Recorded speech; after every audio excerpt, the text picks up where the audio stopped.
Here we have a small Junghans wall clock with a mid-century modern design.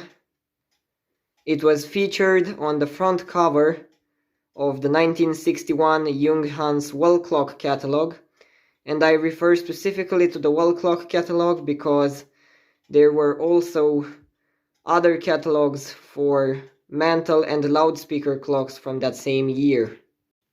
This style is also referred to as a hanger clock because of this chain link right here that hooks on what is known as a hanger. The hanger on this clock is obviously not original. Originally it would have had a brass hanger, and this is something that I made. It's basically a piece of wood on which I screwed some sort of steel mounting thingy, I don't know what to call it. And those spacers from the top are basically nuts and screws. And with some help from my stepfather, I managed to cover it in this veneer sticker so that it wouldn't look ugly. I don't really know what that is. It's some kind of sticker that looks like veneer. The clock strikes on the hour and on the half hour on what is known as a membrane gong. It's not really that loud because the gong is mounted to the movement and not to the case, so it doesn't resonate all that much, but it's still a lovely sound. It's very soft. You could probably sleep with this clock in your room.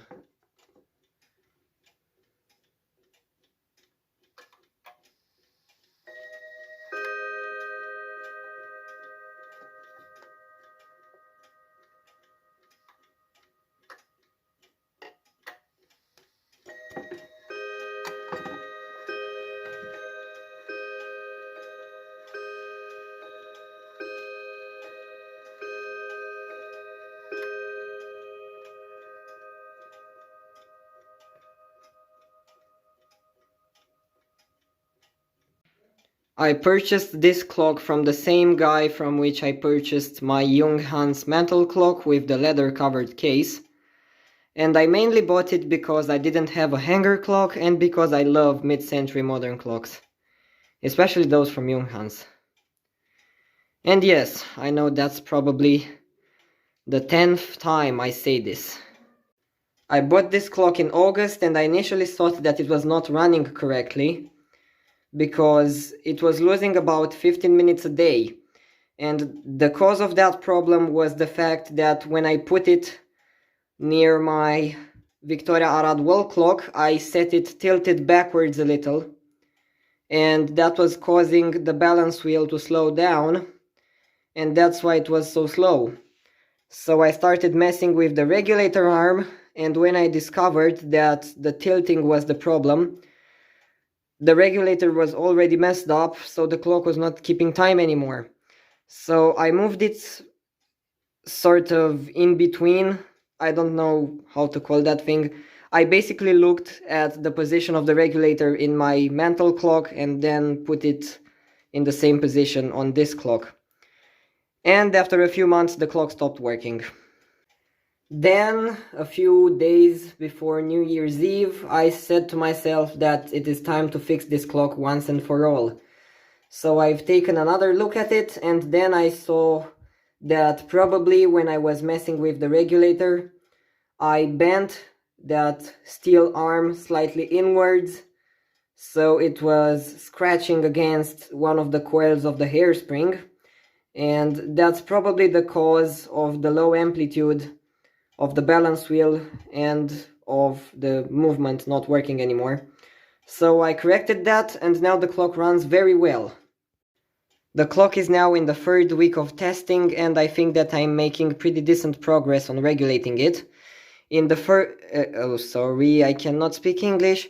In the first week it lost about 20 minutes a week. Oh my god, I can't really speak. In the second week it lost about 12 minutes a week, and now it's 1 minute fast. So there is progress being made. Yeah, also you've probably noticed that touch up from the dial. That's not my work of art. It was already there when I bought the clock. I only did some cleaning to the dial and to the case, and nothing more, except for fiddling with the movement. Okay, so I've taken this off the wall so that you can see the back of the clock. This is the back panel, and that's the thing that separates the movement from the outside world. That is the regulator, and this is the silencer. So if I lift this upwards, there's a lever inside which lifts the hammers away from the chime rods, and it also slightly jams, I don't know how to call that, it slightly jams the release lever. I mean, it lifts it slightly, not enough to activate the striking, but it lifts it slightly so that when the clock approaches the hour or the half hour, and the lift lever or the release lever needs to fall to activate the striking, it does not have enough room to do that, so the striking doesn't activate. It only gets into the warning.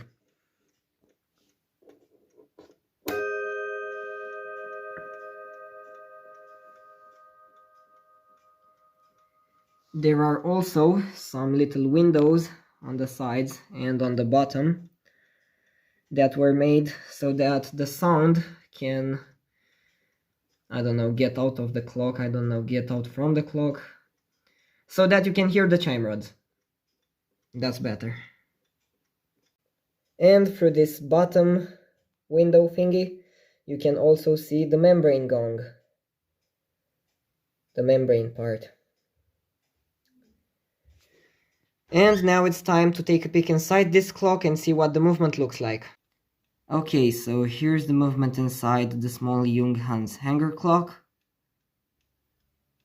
This is the exact same movement that is used in my Junghans leather-covered mantle clock, so you also get to see the front of the movement inside that clock. It does need a little bit of a clean. There's some dried oil on the front plate. Here's the small membrane gong assembly. And don't worry, I have put it in a position in which it doesn't get damaged.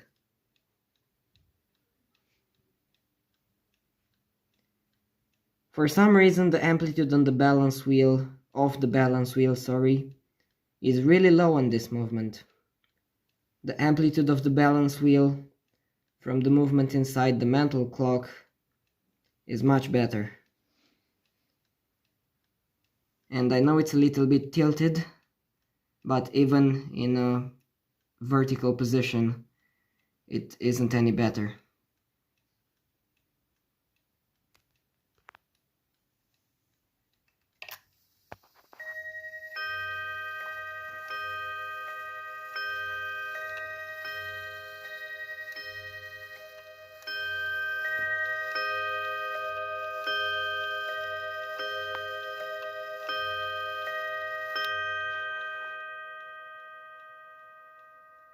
Okay, so it's been like 4 months since I last opened up this clock, and a few weeks ago it stopped working for some reason, so I took the back off today, and I discovered what the problem was and why the balance wheel had such a low amplitude. So the regulator arm that is located above the balance wheel was rubbing against the second coil of the hairspring. Let me show you.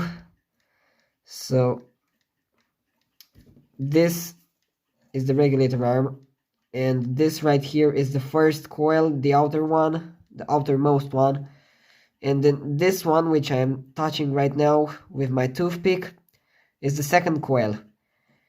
And because the regulator arm was rubbing against that thing, it caused the hairspring to shrink and the clock would go incredibly fast and eventually stop. So I bent the regulator again in the right position, and now the clock works just as it should. And there it is, adjusted to the right time. So I don't know what happened. Yesterday morning this clock was 1 minute fast and this morning it was 2 minutes slow. I didn't touch the regulator and I'm completely sure that I set it to the right time last night. So I don't know what caused the timekeeping variation. I'll have to find that out. And I think that will wrap it up for this video. Thank you so much for watching. I was Luca and see ya later.